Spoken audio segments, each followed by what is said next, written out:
പറഞ്ഞു കൊടുക്കുന്നതാണ്. ചില കാര്യങ്ങൾ കേട്ടുകളിക്ക് മാത്രമേ ഉള്ളൂ. ചില കാര്യങ്ങൾ യാഥാർത്ഥ്യങ്ങളാണ്. ഈ വെള്ളച്ചാട്ടത്തിൻ്റെ പേരാണ് കക്കയം മുരക്കുഴി വെള്ളച്ചാട്ടം. മുരക്കുഴി എന്ന് പേര് വരാൻ കാരണം നൂറ്റാണ്ടിൽ മുമ്പ് വെള്ളം വന്ന് ചാടി പാറയ്ക്കെല്ലാം താഴത്ത് ഉരുള് പോലെ പൊത്ത ആൾക്കാരുണ്ടാക്കിയതാണ്. ഏകദേശം 600 അടി താഴ്ചയിലേക്ക് വെള്ളം പോകുന്നു. കോഴിക്കോട് ബീച്ചിൽ 2800 അടി ഉയരത്തിൽ നിൽക്കുന്നു. ഈ വെള്ളം താഴോട്ടേക്ക് പതിച്ച് കഴിഞ്ഞാൽ പാറയുടെ മോളിക്കൂടിയല്ല അധികം വെള്ളം ഒഴുകുന്നത്. കൊണ്ട് ഇത് പല ഭാഗം നേരിട്ട് പോകുന്നു. അത് ഉദാഹരണം മാത്രമാണ്. ഏറ്റവും താഴ്ഭാഗം ഉണ്ടാവും വളവിലൂടെ ഇടത്തുനിന്ന് വലത്തോട്ട് 17 ഉണ്ട്. അതിന് താഴെ പാറയുടെ മോളിക്കൂടെ വെള്ളം ഒഴുകി പോകുന്നില്ല.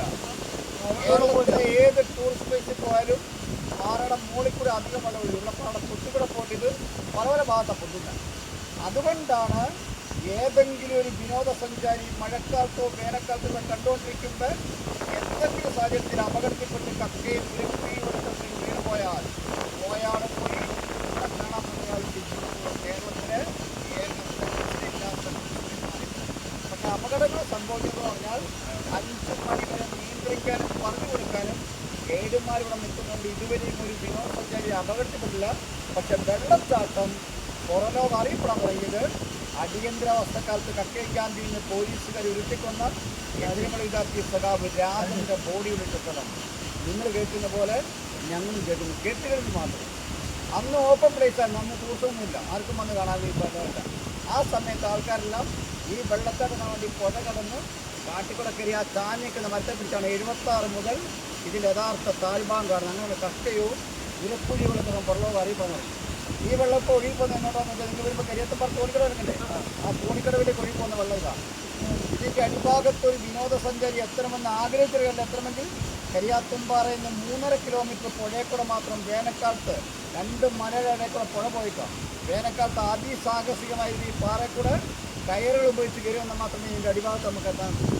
അങ്ങനെ എത്തിക്കഴിഞ്ഞ ഒരു വിനോദസഞ്ചാരി മുന്നോട്ട് ഇങ്ങനെ നോക്കിയിരുന്നാൽ ഈ വെള്ളച്ചാട്ടം താഴോട്ടേക്ക് പതിക്കുന്നതാണ് പ്രധാനപ്പെട്ട വെള്ളം.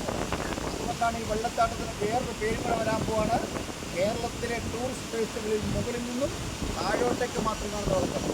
നമ്മുടെ അരിപ്പാറ, സൂചിപ്പാറ, തുഷാരഗിരി അതേപടിയൊക്കെ പോകുന്നെങ്കിൽ അതിൻ്റെ താഴ്ഭാഗത്ത് മോളിൽ നിന്ന് ആഞ്ഞി പതിക്കുന്നതാണ്. ഇത് കാണില്ല. ഈ പാലം ഉണ്ടാകും. നമുക്ക് ആ പാലത്ത് നിന്നാൽ ഇതിൻ്റെ യഥാർത്ഥ കുഴിയെല്ലാം കാണാനും പക്ഷേ പൊളിഞ്ഞു പോകാൻ കാരണം 2018 പ്രളയത്തിൽ കക്ക അണക്കെട്ട് തുറന്നു. ആ അണക്കെട്ടിലെ വെള്ളവും കാട്ടിലെ മഴയോളം കൂടി പാലം മൂടി എന്ന് പറഞ്ഞാൽ പിന്നെ കമ്പികളിലുണ്ട്. പിന്നെ വേറെ പ്രത്യേകം ഇന്ത്യയിലെ ടൂറിസ്റ്റ് പ്ലേസുകളിൽ ഒരു മനുഷ്യൻ്റെ മുഖച്ചാള പറയണം മാത്രമല്ല നെറ്റി, കണ്ണ്, മൂക്ക്, വായി, തടിച്ച് ഈ തള്ളിയിട്ട് പറ മത്സ്യമില്ല. ഇരുട്ടായി കഴിഞ്ഞാൽ ആന കാട്ടുപോത്തിന് സ്ഥലത്താണ്. വെയിറ്റില്ലാത്ത 5 മണി വരെ മാത്രമേ ആൾക്കാരെ നിർത്തുള്ളൂ. 10 കിലോമീറ്റർ തലയാട് കീടിക്കുഴി, 18 അടിവാരം, 31 ലക്കുടി, 33 പറഞ്ഞാൽ ബാണാസുര സാഗർ. ബാണാസുര സാഗറിന് വെള്ളം തോന്നിയിട്ട് കക്ക അണക്കെട്ട് വരും. കക്ക അണക്കെട്ട് തോന്നിയിട്ട് പെരുവണ്ണാമൂഴി അണക്കെട്ട് വരും. പിന്നെ അപ്പക്കുട്ടം പള്ളിക്ക് ശേഖരിച്ച് രാജൻ്റെ ബോഡി പച്ചരിട്ട് കത്തിച്ച പാറ കാണിക്കുന്ന ഫോട്ടോ ആയിരുന്നു വെച്ചാൽ ഇതാണ്. ഇതെല്ലാം കേന്ദ്രീകരിച്ച് മാത്രം. വയനാട്ടിൽ ഏറ്റവും കാടായതുകൊണ്ട് ഇവിടെ കടുവയുണ്ട്, പുലിയുണ്ട്, എല്ലാം മൃഗങ്ങളുണ്ട്. ഏകദേശം കാര്യങ്ങൾ മനസ്സിലായി.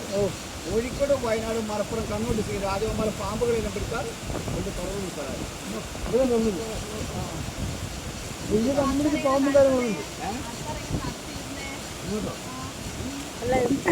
എന്തെങ്കിലും ജീവികളൊക്കെ വന്നാലോ, എന്തെങ്കിലും മൃഗങ്ങൾ വന്നാലോ അങ്ങനെ ആൾക്കാരെ ആന കാട്ടുപോകുന്ന സ്ഥിരം പോകുന്ന വഴിയാണ്. അത് നമ്മളതിനെ ശല്യപ്പെട്ടാൽ